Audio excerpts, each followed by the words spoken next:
అందరికీ నమస్కారం. ఈ యొక్క వీడియోలో ఒక మంచి ఔషధ మొక్కని మీకైతే పరిచయం చేయబోతున్నాను.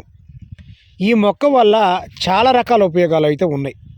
మరి ఏంటి ఆ యొక్క ఉపయోగాలంటే, మీ తలలో ఒక్క వెంట్రుక కూడా రాలదు ఈ యొక్క ఆకు ద్వారా. అంటే ఈ యొక్క ఆకుని మీరు తలకి పెట్టుకోవడం ద్వారా మీ తలలో ఒక్క వెంట్రుక కూడా రాలదు.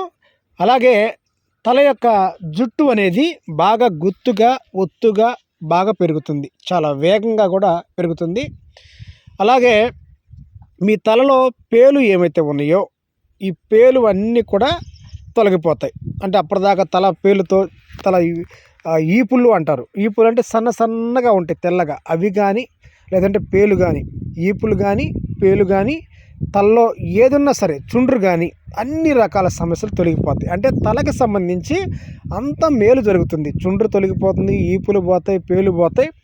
అలాగే జుట్టు కూడా బాగా గుత్తుగా ఒత్తుగా చాలా వేగంగా బాగా పెరుగుతుంది. ముఖ్యంగా ఇది బాగా ఆడవాళ్ళకి చాలా బాగా ఉపయోగపడుతుందండి. మరి ఇంకా ఈ మొక్క వల్ల చాలా రకాల ఉపయోగాలు ఉన్నాయి. అంటే ఇది ప్రధానంగా జుట్టుకు బాగా పనిచేసినప్పటికీ ఇంకా కొన్ని రకాల సమస్యలకి, గ్యాస్ట్రిక్, లివర్ సమస్యలకి, అన్ని రకాల సమస్యలకు కూడా ఇది బ్రహ్మాండంగా పనిచేస్తుందండి. మరి చూడండి, మీరు చూస్తున్న ఈ పచ్చని ప్రకృతిలో మనం నిత్యం కూడా ఎన్నో రకాల మొక్కలు చూస్తూ ఉంటాం. మరి కొన్ని రకాల మొక్కలను చూసినప్పుడు చెట్లను కానీ తీగలను కానీ, అరే దీని పేరు ఏం పేరు, ఇది చాలా బాగుంది, దీని యొక్క ఉపయోగాలు ఏంటి అని మనం అనుకుంటూ ఉంటాం. కానీ కొన్ని మనకు తెలియదండి. కానీ పూర్వకాలంలో మన పెద్దవాళ్ళకి ఈ మొక్కలు, చెట్లు, వీటి యొక్క ఉపయోగాలు అన్నీ కూడా తెలుసుకొని వాళ్ళు ఆచరించి జీవితాంతం ఎలాంటి అనారోగ్య సమస్యలు లేకుండా చాలా బాగా జీవించేవాళ్ళు. కానీ నేటి మన పరిస్థితి దానికి భిన్నంగా ఉందండి. ఎన్నో రకాల మొక్కలను కూడా మనం పిచ్చి మొక్కలుగా భావిస్తూ ఉన్నాం. మనం తెలియక వాటిని విస్మరిస్తూ ఉన్నాం. మరలా మనం గనక వాటిపైన కాస్త అవగాహన మనకు కలిగిందంటే, మనం వాటిని ఉపయోగించుకున్నామంటే అన్ని రకాల సమస్యల్ని మనం తగ్గించుకోవచ్చు అండి. అంటే వైద్యశాలకు వెళ్లకుండానే మనం వీటిని ఉపయోగించుకోవడం ద్వారా ఎన్నో రకాల సమస్యలు పరిష్కారం అయితే అవుతాయి. మరి మీరు చూస్తున్న ఈ ప్రకృతిలో మనకు కనిపించేవన్నీ కూడా ఔషధ మొక్కలే. పనికిరాని మొక్క అంటూ ఏది లేదు. మరి 95% మొక్కలు, 100% మొక్కల్లో 95% మొక్కలని మనం కడుపులోకి ఆహారంలాగా, ఔషధంలా తీసుకోవచ్చు. 5% మొక్కలు ఉంటాయి. మరి వీటిని మనం పైపోతగా మాత్రమే వాడుకోవాలి. ఎందువల్లంటే ఇవి విషపూరితమైన మొక్కలు. వాటిని మనం విషమ రోగాలకి పైపోతగా ఉపయోగించుకుంటే అవి కూడా తొలగిపోతాయి. అంటే మనకి వీటిపైన ఒక అవగాహన ఉండాలండి. మనం ఏ చెట్టు, దాని పేరు ఏంటి, దీన్ని మనం ఎలా ఉపయోగించుకోవచ్చు, ఒక అవగాహన మనకు అవసరం. మరి ఆ అవగాహన అందరికీ ఉండాలని చెప్పే నేను నిత్యం కూడా ఇలా పచ్చని ప్రకృతిలో తిరుగుతూ అక్కడ నాకు కనిపిస్తున్న మొక్కలు, చెట్లు, వాటి యొక్క ఉపయోగాలు, మరి వాటిని మనం ఎలా ఉపయోగించుకోవచ్చు, ఇవన్నీ కూడా నేను చాలా కాలంగా వీడియోలు తీస్తున్నానండి. చాలా అవగాహన అయితే అందరికి కలిగిస్తూ ఉన్నాను. మరి మీరు కూడా దీన్ని ఆచరించండి. ఈ యొక్క వీడియోని షేర్ చేయండి. ఇవి చాలామందికి అయితే ఉపయోగపడతాయి. వీటి వల్ల చాలా రకాల ఉపయోగాలు కూడా ఉన్నాయి. ఏది మనం తీసేయడానికి వీలు లేదండి.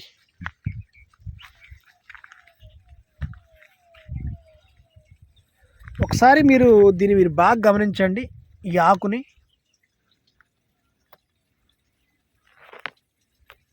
ఎక్కువగా మాగాణి ప్రాంతాల్లో ఎక్కువగా ఉంటుంది. నీటి వసతి ఉన్న చోట ఇది ఇంకా బాగా ఎక్కువగా ఉంటుంది. ఇదిగో చూడండి, ఇదే ఇటువైపు కూడా ఉంది. చూసారు కదా, దీనిని కుక్క పొగాకు అంటారు. మరి ఎందువల్ల ఈ పేరుతో పిలిచారు అంటే, ఇది పొగాకు మాదిరిగా, పొగాకు ఆకు మాదిరిగా దీని యొక్క ఆకు చిన్న వర్ణంలో ఉంటుంది కాబట్టి, అలాగే ఇది కుక్క కాటికి మహావైద్యంగా చెప్తూ ఉంటారు కాబట్టి కుక్క పొగాకు అని చెప్పి దీని గ్రామీణ ప్రాంతాల్లో దీన్ని పిలుస్తూ ఉంటారు. మరి దీన్ని మనం ఎలా గుర్తించాలి అంటే, దీని యొక్క ఆకును మనం పట్టుకొని, దీని యొక్క ఆకును కనుక మనం తాకి ఇలా వాసన చూసినట్లయితే మంచి సువాసన ఉంటుందండి. దీని యొక్క ఆకు ఒక పదే పీల్చాలి అన్నంత మంచి సువాసన అయితే దీని యొక్క ఆకు ఉంటుందన్నమాట. మరి ఇది అంతా కూడా దీని యొక్క వేరు, దీని యొక్క కాడ, అలాగే దీని యొక్క ఆకు ఇదంతా కూడా ఔషధోపయోగంలే కలిగి ఉంటుంది. మరి దీన్ని కుక్కకాటికి పూర్వకాలంలో ఆ రోజుల్లో వైద్యులు వైద్యశాలలు ఇప్పుడున్న మాదిరిగా ఈ ఆధునిక వైద్యం అందుబాటులో రానప్పుడు పూర్వకాలంలో ఏంటంటే దీన్ని చక్కగా పసరును ఉపయోగించేవాళ్ళు మూలికా వైద్యులు. దీని ద్వారా ఏమవుతుందంటే ఆ ప్రాణాపాయం తప్పేది. కుక్కకాటు పిచ్చి కుక్క అయినా సరే సాధారణ కుక్క అయితే దీని ద్వారా ఉపయోగించేవాళ్ళు. అంటే పూర్వకాలంలో పలానా ఊర్లో పసరేస్తారు కుక్క కరిస్తేనే మనం వింటూ ఉంటాం. అప్పుడు మనం మన పెద్దలు చెప్పుకుంటూ ఉంటారు. మరి దీని ద్వారానే ఆ పసరైతే తయారు చేస్తారు. మరి ఇంకా ఇది ఎలా పనిచేస్తుంది అంటే కోళ్ళు అంటే కోళ్ళ ఫారాల్లో కోళ్ళకి ఎక్కువగా పేలు పడుతూ ఉంటాయి. ఆ పేలు పోవాలి అంటే ఈ యొక్క ఆకుల్ని తీసుకొని వీటిని దండల్లా కట్టి అక్కడక్కడ కోళ్ళ ఫారాల్లో పెడుతూ ఉంటారు. అలాగే కొన్ని ఎక్కువగా పేలున్న కోళ్ళకి వాటి మెళ్ళల్లో కూడా ఈ యొక్క ఆకుల్ని మాలలా కట్టి వేస్తూ ఉంటారు. అంటే ఈ ఆకుల యొక్క వాసనకి ఆ మనిషి యొక్క తలలో ఉన్న పేలైనా సరే ఏదైనా కోడి తలలో ఉన్న పేలైనా సరే ఇవన్నీ తొలగిపోతాయి. ఇంకా చీడపీడలు కూడా ఈ యొక్క ఆకు యొక్క వాసన దెబ్బకి తొలగిపోతాయి అన్నమాట. అని చీడపీడలు కూడా ఈ వాసన పడదు, పురుగులు కానీ బొద్దింకలు కానీ ఇలా వాటికి. కాబట్టి పేలకి ఇది చాలా అద్భుతంగా పనిచేస్తుంది. మరి లివర్ సంబంధించిన సమస్యలు అంటే లివర్ పెరుగుతుంది, లివర్ సమస్యలు ఉన్నవాళ్ళు ప్రతిరోజు కూడా ఈ యొక్క ఆకుల్ని కొంచెం దంచేసి దీన్ని కనుక చక్కగా ఒక స్పూన్ మోతాదుగా పరగడుపుని తీసుకుంటూ ఉన్నట్లయితే లివర్ సంబంధించిన సమస్యలకు కూడా ఇది చాలా బాగా అద్భుతంగా పనిచేస్తుంది. అలాగే గ్యాస్ట్రిక్ సంబంధించిన సమస్యలకు కూడా ఇది చాలా చాలా అద్భుతంగా పనిచేస్తుందండి. మరి ఇప్పుడు ఈ యొక్క ఆకు తలలో పేలకి చుండ్రకి వీటికి ఎలా పనిచేస్తుందంటే ఈ యొక్క ఆకుని ఒక గుప్పెడు ఆకునిగా తీసుకోవాలి. గుప్పెడు ఆకుని తీసుకొని రోట్లో వేసి బాగా దంచాలి. దంచిన తర్వాత రసం వస్తుంది. ఈ రసాన్ని తీసుకొని దీని తలలో వెంట్రుకలకి కుదుల వరకు బాగా పట్టించాలి. బాగా పట్టించి ఒక అరగంట తర్వాత గోరువెచ్చని నీళ్ళతో కనుక తలస్నానం చేస్తూ ఉన్నట్లయితే తలలో ఉన్న పేలు అలాగే ఈపులు అలాగే చుండ్రు ఇదంతా కూడా తొలగిపోతుంది. అంటే తలకు పట్టిన చీడ అంటారు దీన్ని. ఇదంతా కూడా తొలగిపోతుంది. తర్వాత మనం దీన్ని క్రమం తప్పకుండా దీని తలకు గనక మనం కుదుల వరకు పట్టిస్తూ గోరువెచ్చని నీళ్ళతో తలస్నానం చేస్తున్నట్లయితే జుట్టు అనేది రాలకుండా ఉంటుంది. అంటే వెంట్రుకలు రాలటం కొంతమందికి ఎక్కువగా ఇక రాలుతున్నాయంటే ఇక రాలిపోతూనే ఉంటాయి. అది ఒక అలవాటుగా మారిపోతుంది అనమాట. అలా వెంట్రుకలు రాలవు. తర్వాత ఏమవుతుందంటే జుట్టు కూడా చాలా వేగంగా ఒత్తుగా గుత్తుగా ఈ యొక్క ఆకు ద్వారా పెరుగుతుంది. ఇంకా ఈ యొక్క ఆకుని మనం ఎలా ఉపయోగించుకోవచ్చు అంటే ప్రతిరోజు కొంచెం ఈ యొక్క ఆకు యొక్క మనం కొంచెం రసం తాగుతూ ఉన్నట్లయితే కొంచెం ఒక స్పూన్ మోతాదుగా తాగుతూ ఉన్నట్లయితే అన్ని రకాల గ్యాస్ట్రిక్ సమస్యలకు కూడా ఇది చాలా అద్భుతంగా పనిచేస్తుంది. ఇంకా చర్మ రోగాలకి ఇది బాగా అద్భుతంగా పనిచేస్తుందండి.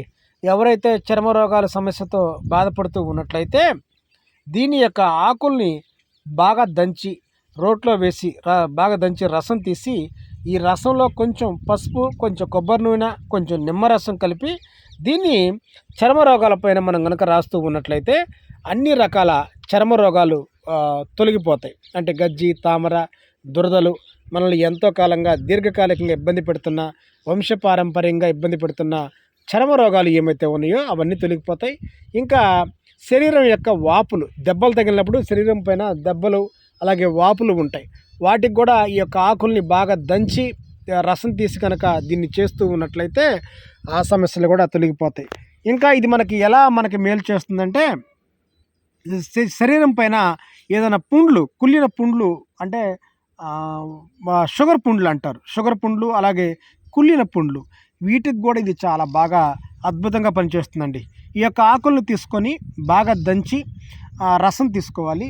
ఈ రసంలో కొంచెం పసుపు కలిపి దీన్ని కనుక పుండ్ల పైన రాస్తూ ఉన్నట్లయితే లేదా మరొక పద్ధతి ఈ యొక్క ఆకుల్ని బాగా దంచి పేస్ట్లా చేసుకోవాలి. ఈ పేస్ట్లో కొంచెం పసుపు కలిపి కనుక దీన్ని కనుక మనం పుండ్ల పైన రాస్తూ ఉన్నట్లయితే ఎంతో కాలంగా ఇబ్బంది పెడుతున్న దుర్గంధం అంటే చెడు వాసన, దుర్గంధం వస్తున్న పుండ్లు ఇవన్నీ కూడా పూర్తిగా తొలగిపోతాయి, తగ్గిపోతాయి. ఇది వాస్తవం, యథార్థం అండి. మనమైతే ఈ చెట్టు గురించి బాగా అవగాహన ఉండాలి.